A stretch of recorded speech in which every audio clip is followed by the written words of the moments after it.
नमस्कार मित्रांनो, लग्नानंतर होईलच प्रेम मालिकेच्या आजच्या धमाकेदार भागामध्ये आपल्याला असं पाहायला मिळणार आहे की शेवटी आर्याने तिचा खरा चेहरा नंदिनीसमोर दाखवला आहे. कारण ज्या सप्लिमेंट्स आर्या घेते, कितीतरी वर्ष झालं त्या पुन्हा नंदिनीसमोर येतात आणि नंदिनी तिला जाब विचारल्यानंतर आर्या तिला म्हणते, हे बाळ आता माझं आहे, त्याच्यावर फक्त आणि फक्त माझा अधिकार आहे. सोबतच आपल्या पार्थने नंदिनीचा संसार वाचवण्यासाठी आणि आर्या आणि जीवाचं जे काही चाललं आहे ते समोर आणण्यासाठी त्याच्या मोबाईलमध्ये ट्रॅकर ॲप डाउनलोड केला आहे आणि तो ॲप डाउनलोड केल्यामुळे जीवाचं लोकेशन नेहमीच ट्रेस होते.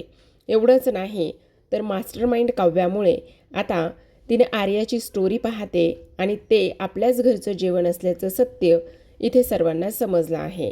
हेच आपल्याला याच्या भागात पाहायचं आहे, त्यामुळे व्हिडिओ शेवटपर्यंत पहा. तर आता प्रेक्षकांनो, आपण मालिकेमध्ये पाहतोय की इथे रम्या ही पारचे केस पुसून देत असते. तेवढ्यातच काव्या येते आणि काव्या आल्याबरोबर ओरडून बोलत असते. तेवढ्यातच पार्थ इथे पाहतो समोर काव्या आहे, तर मग माझे केस कोण पुसून देतोय. मग पाठीवरून पाहतो तर रम्या असते. मग आता इकडे पार्थ म्हणत असतो, काव्या तुम्ही इथे आहात आणि मला नाही माहिती ही रम्या इथे कशी आली ते. त्यावर काव्या म्हणत असते, काय चाललंय रम्या तुझी हिंमत कशी झाली इथे येण्याची. त्यावर आता रम्या म्हणत असते, अगं तुला सांगू का, तू सेल्फिश आहेस. उलट त्याचे केस अगोदर पुसून द्यायचे आणि ह्या सगळ्या गोष्टी करायच्या सोडून तू अगोदर बाथरूममध्ये तू गेलीस. तेव्हा काव्या तिच्याकडे हात करते आणि म्हणत असते, काय हे मेहंदी लागली का माझ्या हाताला. रम्या म्हणत असते, नाही. मग काव्या म्हणत असते, मग माझ्या नवऱ्याचे केस तू का पुसून देत होतीस. तेव्हा रम्या म्हणत असते, कशाला पुसून देत होतीस म्हणजे. अगं त्याला सर्दी होईल म्हणून ना. तेव्हा काव्या म्हणत असते, गेली 2 वर्ष झालं आमचं लग्न झालंय, 2 वर्ष झालं मी वडाची पूजा करते. त्यावर रम्या म्हणत असते, अगं पण मी 2 वर्षाची होते तेव्हापासून पार्थला ओळखते. त्याला इथे पावसात भिजलं तर अजिबात चालत नाही. त्याला लगेचच म्हटल्याबरोबर पार्थला शिंक आलेली असते. बिचारा पार्थचं मध्येच हिचं भजन होत असतं. तो लगेच तोंडावर हात ठेवतो. शिंकायला सुद्धा त्याला जमत नाही. तेव्हा रम्या म्हणत असते, बघितलं मी तुला म्हटलं होतं ना ह्याला शिंका यायला सुरुवात होईल म्हणून. आणि एवढीच काळजी होती तर तू अगोदर काळजी घ्यायचीस ना त्याची, तू नाही घेतलीस. त्यावर आता इकडे काव्या म्हणत असते, हे बघ मी पार्थच्या नावाचं मंगळसूत्र गळ्यात घालते, त्यांच्या नावाने वडाची पूजा करते, त्यामुळे त्यांची काळजी घेण्यासाठी मी समर्थ आहे. आणि जर तुला एवढंच डोकं पुसून द्यायचं असेल तर ते विजयला पावसात नेऊन उभी करते, त्याला भिजवते आणि त्यानंतर तू तुझ्या नवऱ्याचं म्हणजेच विजयचे केस पुसून दे, विजयचं डोकं पुसून दे, असं स्पष्टपणे आता काव्या रम्याला सांगत असते आणि त्यानंतर तिची हकलपट्टी करत असते. इकडे मात्र आता पार्थकडे काव्या कमरेवर हात देऊनच बघत असते. तेव्हा पार्थ म्हणत असतो, माझी ह्यामध्ये काही चूक नाही आहे काव्या, मी खरं सांगतोय तुम्हाला, खरं सांगतोय. आता अगोदर ती दिव्या होती आणि आता ही रम्या आली, काय करायचं मला कळतच नाही. त्यावर काव्या म्हणत असते, देशमुख मला कळत नाही आहे, तुमचं डोकं कोणीतरी दुसरीच बाई पुसून देते आणि तुम्हाला थोडंसुद्धा कळत नाही. त्यावर पार्थ म्हणत असतो, बापरे खरं ना तुम्हा सगळ्यांमध्ये ना माझा उगाचच इथे लॉलीपॉप होऊन जातोय, काय करायचं ना मला कळतच नाही बाबा. त्यावर मी खरं सांगतोय मला नव्हतं माहिती आणि मी तुमची नाही रम्याची नाही ह्या स्केचची शपथ घेऊन सांगतोय की ह्यामध्ये मला काहीच माहिती नव्हतं ती रम्या कशी आली काय झालं म्हणून. असं म्हटल्याबरोबर काव्या म्हणत असते, बाद झालं नका नाटके करू, आता चला बसा. असं म्हटल्याबरोबर पार्थला ती खाली बसवते आणि त्यानंतर ती स्वतः आता इकडे पार्थचे केस पुसून देत असते. तेव्हा मात्र पार्थ म्हणत असतो, सॉरी काव्या, मी खरं सांगतोय तुम्हाला, मला ह्या सगळ्या गोष्टी समजल्याच नाही आणि रम्याचं पण काय चाललंय ना मला कळतच नाहीये, तिला आता हे सगळं काही करण्याची काहीच गरज नव्हती, असं स्पष्टपणे पार्थ इकडे बोलू लागलेला असतो. सोबतच आता इकडे दुसऱ्या बाजूला आर्या ही पावसात भिजत असते आणि तेव्हा जीवा आणि नंदिनी हे दोघेही जण आता इकडे तिच्याकडे धावतच आलेले असतात. जेव्हा दोघेही जण धावत येतात त्यावेळेला मात्र नंदिनी म्हणत असते, अगं काय हे आर्या सगळं, अशा पद्धतीने कशी काय भिजू शकतेस तू, बस इथे पटकन, मी थांब, केस किती ओले आहेत तुझे, टॉवेल कुठे. तेव्हा ती सांगत असते बेडरूममध्ये. मग नंदिनी बेडरूममध्ये जाऊन टॉवेल घेऊन येते तेवढ्यातच इकडे आर्या हसायला लागलेली असते आणि तेव्हा जीवा मात्र तिच्या ओढणीनेच तिचे केस पुसून देत असतो. जेव्हा नंदिनी येते तेव्हा मात्र जीवाला तिचे केस पुसून देताना ती पाहत असते आणि पाहिल्यानंतर इथे नंदिनीच्या हातामध्ये असलेला टॉवेल मात्र खाली गळून पडतो. जेव्हा तो टॉवेल खाली पडतो त्यावेळेला मात्र इकडे नंदिनीला फार वाईट वाटलेलं असतं की जीवाने तिचे केस पुसून दिले आहेत म्हणून. आता लगेचच इकडे नंदिनी म्हणत असते, मी आणतच होते ना जीवा टॉवेल. तेव्हा आता जीवा म्हणत असतो, ही तुझी बहीण पण ना फार विचित्र आहे हा नंदिनी, मला कळतच नाहीये. म्हणजे बघ ना, तिचे ओले केस होते आणि ओले केस असताना ना ती एक काम करत होती. तिचं ते जे ओले केसांचं पाणी आहे ना, ते पाणी इथे ती माझ्या अंगावर शिंपडत होती आणि त्यामुळे मात्र इकडे मला तिचे ते ओढणीने केस पुसून द्यावे लागले. तेव्हा मात्र इकडे लगेचच ही नंदिनी तो खाली पडलेला जो काही टॉवेल आहे तो पटकन उचलते आणि पटकन उचलून थोडीशी अवघडल्यासारखी होत असते. तिला हे सगळं काही पाहून थोडंसं वाईटच वाटत असतं, पण तरीसुद्धा हे सगळं काही होऊन वाईट वाटत असताना सुद्धा आता इकडे मात्र लगेचच ही जी काही आर्या आहे ना, आर्या पुन्हा एकदा जीवाच्या अंगावर केस उडवण्याचा प्रयत्न करत असते आणि केस पाणी उडवण्याचा प्रयत्न करत असताना जीवा मागे पुढे पळत असतो. ती त्याच्या मागे पुढे करत असते आणि हे सगळं काही होत असताना आता मात्र इकडे नंदिनीला हे अजिबात आवडत नाही की हे सगळं काय सुरू आहे म्हणून. मग इकडे लगेचच हा जो काही जीवा आहे तो नंदिनीचा हात ओढून घेतो आणि हात ओढून घेतल्यानंतर तिला पण त्यांच्यामध्ये मजा मस्ती करण्यासाठी सामील करून घेण्याचा प्रयत्न करत असतो. तेवढ्यातच आता आपण पाहतो हे सगळं काही सुरू असताना इकडे मात्र नंदिनी म्हणत असते, नाही, हे सगळं काही करण्याची काहीही गरज नाही, असं सुद्धा आता इकडे तो बोलत असतो. त्यावेळेला आर्या म्हणत असते, बघितलं, चिडली ना, मी तुला सांगितलं होतं ही अशीच चिडणार आणि ह्या सगळ्या गोष्टी अशाच होणार म्हणून. अरे, ही नेहमी चिडते आणि नेहमीच चिडल्यानंतर हे सगळं असंच करते. त्यावर लगेच इकडे ती म्हणत असते, काय चाललंय तुझं? अरे, तुला सांगू का, काल पण माझ्यासाठी टिफिन घेऊन आली आणि टिफिन घेऊन आल्यानंतर तुला एक गोष्ट सांगू का, नाही नाही ती बडबड माझ्यासोबत करायला लागली. हे असंच खाऊ नको, ते तसंच खाऊ नको, एवढंच खा, तेवढंच खा, हेल्दीच खा, अनहेल्दी खाऊ नको वगैरे वगैरे. एवढे लेक्चर ऐकून ना मला तर जाम वैताग आला. मी तिला सांगितलं की जीवा आला ना तर तो असं अजिबात बोलत नाही म्हणून. दुसरीकडे काव्याने पारचा मस्तसा केसाचा भांग पाडून दिलेला असतो, अगदी लहान मुलासारखं केलेलं असतं आणि त्यानंतर पाचसुद्धा हे सगळं अगदी व्यवस्थित करून घेत असतो. तेव्हा काव्या त्याला आरसा दाखवते आणि म्हणत असते, बघा छान आहे ना. त्यावर पार्थ म्हणत असतो, आता एक काम करा, मस्त पावडर लावा, इथे एक टिक्का लावा आणि त्यानंतर इथे एक रुमाल अडकवा आणि त्या शाळेमध्ये पाठवून. काय करून ठेवलंय काव्या तुम्ही माझं? काय काव्या, मला खरं खरं सांगा, बेबूची प्रॅक्टिस करताय ना? असं म्हटल्याबरोबर काव्या हसायला लागत असते आणि म्हणत असते, देशमुख, काही चाललंय तुमचं, चला लवकर झोपायचं आहे ना. तेव्हा पार्थ म्हणत असतो, पण हे केसांचं माझ्या काय करून ठेवलंय तुम्ही? असं म्हणून तिने ते सेट केलेले केस तो विस्कटतो आणि त्यानंतर मात्र काव्या आता इकडे ज्या टॉवेलने त्याचे केस पुसले होते तो टॉवेल झटकत असते आणि त्यानंतर झोपायची पूर्णतः तयारी करत असते. आता तेवढ्यातच इथे IASचा जो काही एक छोटा बाळाचा फोटो लावलेला असतो तो फोटो मात्र इकडे खाली पडतो आणि पार्थ पटकन तो फोटो उचलतो. त्यावर काव्या म्हणत असते, देशमुख, काय झालं? हा फोटो असा का बरं पडला असेल? नेमकं काय झालेलं असेल तेच मला काही कळत नाही. कसं काय हा फोटो पडला? असं सुद्धा आता इकडे ती त्याला विचारत असते. त्यावर पार्थ म्हणत असतो, काव्या, एवढा कशाला विचार करताय?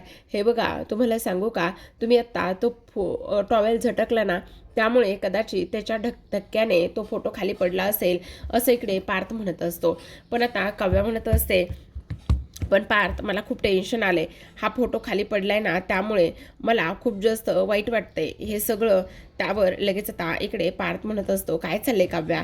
काही होणार नाही, काळजी करू नका बरं, अजिबातच, उगाच शांत बसा.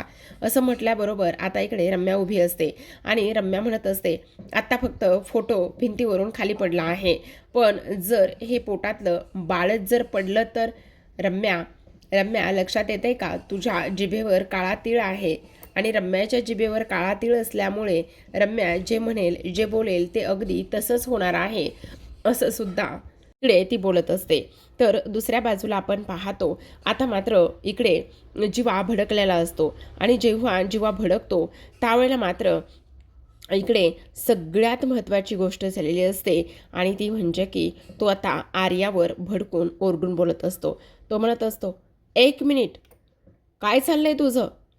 कुठली भाषा ही नंदिनीशी बोलण्याची? तुझी हिंमत कशी झाली नंदिनीवर आवाज चढवून बोलण्याची?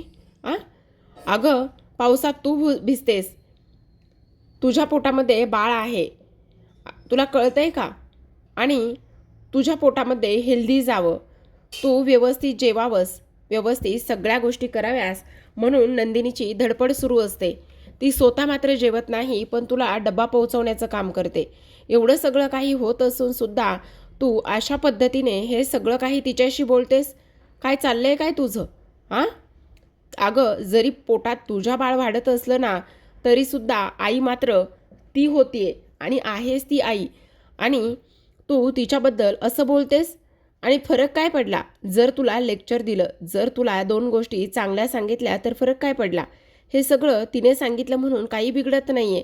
कारण तू तशा पद्धतीने वागतेस, बोलतेस आणि म्हणून तुला माहिती आहे, तू काही एकटीच बाहेरचं खात नाही आहेस. काय तुझं एकटीचंच बाहेरचं खाणं बंद नाही झालेलं, कळतंय तुला? तुझ्यामुळे. आणि त्याचबरोबर तिने सुद्धा बाहेरच्या जेवणाचा त्याग केला आहे. ती बाहेरचं काहीही खात नाही आहे. कारण जोपर्यंत आपलं बाळ इथं येतं नाही, तोपर्यंत तिने सुद्धा विचार केला आहे की मी काहीच बाहेरचं खाणार नाही म्हणून. त्यामुळे इथून पुढे नंदिनीशी बोलताना ह्या भाषेमध्ये अजिबातच बोलायचं नाही. येतंय का तुझ्या ध्यानामध्ये? काय चाललंय काय तुझं? हां, नंदिनीशी बोलतेस तू आर्या, नंदिनीशी. लक्षात ठेव, आत्ता तू पावसात भिजलीस, पण आम्ही दोघेही जण इथे धावतच तुझ्याकडे आलेलो आहोत. का? कशासाठी आलेलो आहोत ही गोष्ट तुझ्या लक्षात येते का? अगं, रात्रंरात्र दिवस ती झोपत नाही आहे. आर्या कशी असेल, काय करत असेल, ह्या सतत गोष्टीची काळजी वाटते. आणि आणखी एक गोष्ट मला सांग, तुला जेव्हा ह्या सगळ्या तू ट्रेसमध्ये गेली होतीस, तेव्हा नंदिनीनेच तुला वाचवलं ना? नंदिनीनेच तुला ह्या सगळ्या गोष्टीतून बाहेर काढलं हे तूच सांगितलंस ना? मग आज जे काही आहेस ते फक्त आणि फक्त इथे नंदिनीमुळे आहेस. हे सगळं काही माहिती असून सुद्धा तू नंदिनीशी ह्या भाषेमध्ये बोलतेस. इथून पुढे माझ्या बायकोशी ह्या भाषेमध्ये बोलायचं नाही, समजलं? कळलं का? त्यावर आर्या रडायला लागलेली असते. नंदिनी मात्र इथे थांबवण्याचा पूर्ण प्रयत्न करत असते. जीवा, प्लीज शांत बसा ना. जीवा, हे बघा, असं करू नका ना. हे सगळं काही इकडे ती बोलत असते. पण जीवा मात्र अजिबात गप्प बसत नसतो आणि म्हणत असतो, अजिबातच नाही. हिचं काय चाललंय, हिला तरी कळतं का? अशा पद्धतीने ही वागू कशी शकते, बोलू कशी शकते? आणि आर्या, इथून पुढं एक गोष्ट लक्षात ठेवायची. तुला जे काही करायचं आहे ना, ते तुझं तुझं कर. बाळ तुझ्या पोटात आहे, प्रेग्नेंट तू आहेस ना. पण नंदिनीने मात्र तुझी काळजी का आणि कशासाठी घ्यायची? बरोबर? तुला जे काही करायचं आहे ना, ते तुझं कर. असं स्पष्टपणे आता इकडे सांगून झालेलं असतं. तर आता मात्र इकडे नंदिनी जीवाला थांबवण्याचा, त्याला स्वारी म्हणण्याचा, ह्या सगळ्या गोष्टीचा आतोनात प्रयत्न करत असते. पण तरीसुद्धा मात्र इथे तो काहीच ऐकून घेण्याच्या परिस्थितीत नसतो. कारण त्याला प्रचंड राग आलेला असतो आणि राग आल्यामुळे इकडे तो सगळं काही बोलून जातो. आणि त्यानंतर मात्र नंदिनी आर्याला स्वारी म्हणत असते. जीवासुद्धा स्वारी म्हणत असतो. मी तुला रडवलं असेल, दुखावलं असेल तर सॉरी, चल नंदिनी, असं म्हणून तो ताबडतोब नंदिनीला घेऊन तिथून निघून जात असतो. आर्याला मात्र इकडे आता टेन्शन आलेलं असतं की जीवा आणि नंदिनीला एवढ्या लवकर, एवढ्या सहजासहजी वेगळं करणं आणि त्यांच्यामध्ये फूट पाडणं हे तर काही एवढ्या लवकर शक्य होणार नाही, असं सुद्धा तिला वाटत असतं. पण पुन्हा सायको झालेली ही आर्या मात्र जीवाने केस पुसलेली ओढणी पुन्हा जवळ घेत असते आणि पुन्हा जवळ घेऊन ह्या सगळ्या गोष्टी ती करत असते. दुसरीकडे आपण पाहतो, इकडे पार्थ आणि काव्या हे दोघं जण बेडरूममध्ये असतात. त्यावर लगेच आता इकडे काव्या म्हणत असते, देशमुख, मला एक गोष्ट सांगा, आपल्या बाळाचे केससुद्धा अगदी कुरळे होतील का, कसे होतील, तुमच्यासारखे होतील का माझ्यासारखे? तेव्हा तो म्हणत असतो, जीवाचे केस कुरळे.